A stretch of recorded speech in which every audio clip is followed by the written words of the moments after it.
মির্জাপুর টাঙ্গাইলের উদ্যোগে আয়োজিত আজকের এই দ্বিবার্ষিক ওয়াজ মাহফিলের সম্মানিত সভাপতি মহোদয়, উপস্থিত জাতির বিবেক, ওয়াজিবুল ইহতিরাম হাদারাতে উলামায়ে কিরাম, ভবিষ্যৎ ওয়ারাসাতুল আম্বিয়া আজিজ তালাবা, ধর্মপ্রাণ ধর্মভীরু সর্বস্তরের তাওহীদি জনতা, পর্দার আড়ালের পরম শ্রদ্ধেয়া মা ও বোনেরা,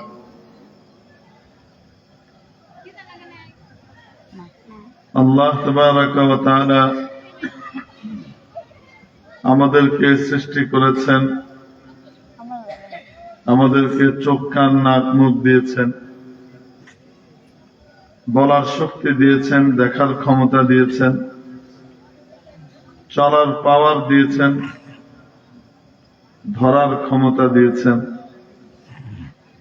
শোনার ক্ষমতা দিয়েছেন। এই সবগুলো কার দান? ছিলাম তো নাপাক পানির ফোঁটা, সেই ফোঁটা থেকে তার মধ্যে কারিগরি চালিয়ে, তার মধ্যে নিজের কুদরতের ছোঁয়া দিয়ে এত সুন্দর বডি, এত সুন্দর আকার আকৃতি দান করেছেন। এটা কে দিয়েছেন? আল্লাহ দিয়েছেন। আল্লাহ তাবারাকা ওয়া তাআলা এই কথা কোরআনে কারীমে বিভিন্ন জায়গায় বলেছেন।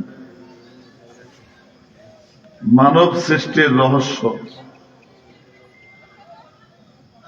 ইদানিং সায়েন্স বলতে পারে, অনেক টেস্ট চেক করে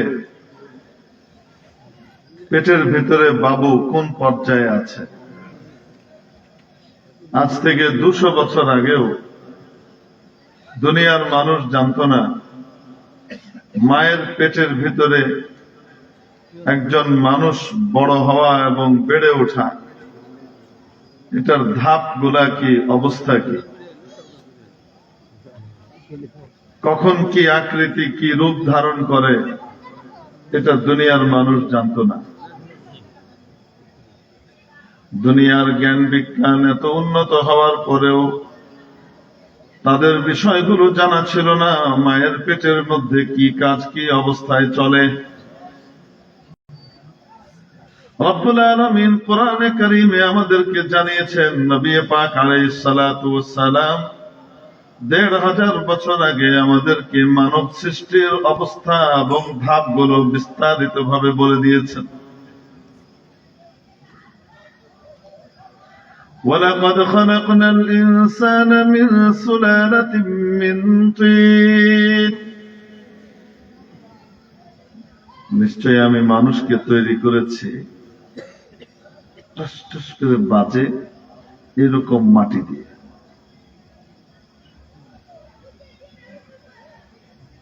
মাটি দিয়ে তৈরি মানব জাতির ধারাবাহিকতায় আমি মানুষকে তৈরি করেছি। অন্য জায়গাতে আল্লাহ তাআলা বলেছেন সলসল, টাস টাস করে বাজে এরকম মাটি। আদম আলাইহিস সালামকে যে আল্লাহ তাআলা তৈরি করেছেন, আমার আপনার আব্বাজানকে নিজ কুদরতি হাতে তৈরি করেছেন একদম পুরা মাটি দিয়ে। बजने वाली मिट्टी से যে আওয়াজ হয় এরকম মাটি দিয়ে তৈরি করেছেন। এরপরে আব্বাজানের বাম পাজরের সবচেয়ে শক্ত বাঁকা হাড়টা দিয়ে আমাদের আম্মাজানকে তৈরি করেছেন।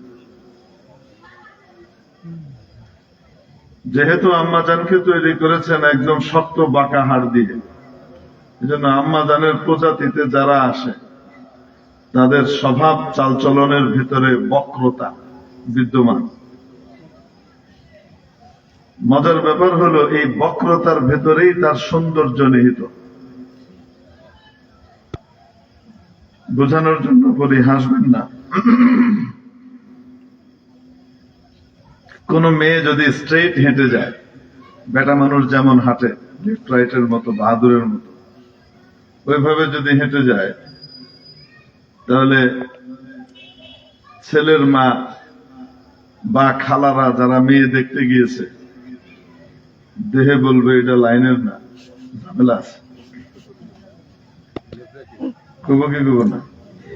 রাস্তার ভিতর দিয়ে যদি সোজা একদম স্ট্রেট হেঁটে যায় কোনো মেয়ে, তাহলে বলবে, তাহলে যে যুবক ছেলেরা তাকাবে না, এটা হাফ বেটা। কিন্তু হাঁটার সময় যার কোমরের ভিতরে একটা দুলুনি উঠে, এক দুলুনিতে বহু বেটা চিৎকাইতে বেড়ে যায়। অবাস্তব না বাস্তব? কেন? তারই বক্রতার ভিতরেই আল্লাহ তাবারাকা ওয়া তাআলা সৌন্দর্য রেখে দিয়েছেন। পৃথিবীর ম্যানগ্রোভ, আমাদের সৌন্দর্য, সুন্দরবন, সুন্দরবনে যত গাছ আছে সমস্ত গাছগুলা তো সোজা,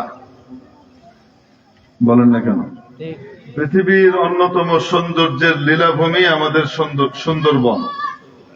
এই সুন্দরবনের যত গাছ আছে সবগুলাই তো সোজা, আসতে বলেন না? বেশিরভাগই আঁকা বাঁকা। এই আঁকা বাঁকার কারণেই সুন্দর। যেহেতু বাঁকা হাড় দিয়ে তৈরি করেছেন, এজন্য স্বভাব চরিত্রের ভিতরেও কিছুটা বক্রতা বিদ্যমান, আচার আচরণ এবং কথাবার্তার ভিতরেও কিছুটা বক্রতা বিদ্যমান। সোজা করে কথা বলবে না, সোজা কথা কেউ একটু বাঁকিয়ে বলা, এটা তাদের নেচার। এবং এই ন্যাচারাল বিউটির ভিতরেই কি আছে? আসল সৌন্দর্য নিহিত। এই বক্রতার ভিতরেই সৌন্দর্য। আপনি মনে করেন বাজারে যাবেন, বাজারে যাওয়ার সময় আপনি জিজ্ঞেস করছেন, কি গো লবণ আনতে হবে? তো বাড়িতে যদি লবণ না থাকে, সোজা উত্তর কি বলেন? আর যদি লবণ থাকে, দরকার নাই, তাহলে সোজা উত্তর কি? লাগবে না। দেখবেন কখনোই সোজা উত্তর দেবেন না। খুব কমই হবে আপনি সোজা উত্তর পাবেন। লবণ আনছে কোন কালে? নূহ আলাইহিস সালামের আমলে। সেই লবণ এখনো চলে। তো নেগেটিভটাও বাঁকা, পজিটিভটাও বাঁকা। এই যে বাঁকা, এটা কি কারণে? সূত্র মূলে বাঁকা, সৃষ্টি মূলে বাঁকা। যখন তৈরি করা হয়েছে, আল্লাহ তাবারাকা ওয়া তাআলা আব্বা জানের বাম পাজরের বাঁকা শক্ত হাড়টা দিয়ে তৈরি করেছেন। এই বাঁকা কিন্তু সোজা হবে না, যেহেতু শক্ত হাড়। কুচকুচে নরম হাড় হইলে সোজা মোজা করে রাখলে হয়তো 10-12 বছরের কিছুটা হইতো, কিন্তু বাঁকা শক্ত হাড়, এটাকে আপনি সোজা করতে পারবেন? পারবেন না। হাদিস শরীফের ভিতরে রাসূল পাক সাল্লাল্লাহু আলাইহি ওয়াসাল্লাম বলেন, সহিহ বুখারীর প্রথম খণ্ডে একদম প্রথম দিকেই আছে হাদিস, খবরদার সোজা করতে যেও না, সোজা করতে গেলে ভেঙে যাবে। তো কি করতে হবে? তার ভাবে ভাবেই, তালে তালেই মোটামুটি লাইন করে চালাইতে। এখন যতই বাঁকা হোক না কেন, যতই গরম হোক না কেন, এই মেয়েটাই কিছুক্ষণ পরে যখন তার বোধোদয় হবে, একটু ঠান্ডা হবে, তখন মনে হবে হায় রে, রাগারাগি করে খুব খারাপ কাজ করেছে, বড় মন্দ কাজ করেছে, ঠিক হয় নাই। এসে আপনাকে হয়তো সরাসরি সরি বলবে যে ভুল হয়ে গেছে, মাফ করে দেন। অথবা ইনিয়ে বিনিয়ে সরিটাও বাঁকা ভাবেই বলবে। সেটা কিভাবে? আপনার পছন্দের হালুয়া যেটা 1 বছর ধরে কোনোদিন বানায়া খাওয়ায় নাই, সেই হালুয়াটা খেটে মিটে বানায় আপনার সামনে এসে রেডি করে দিবে।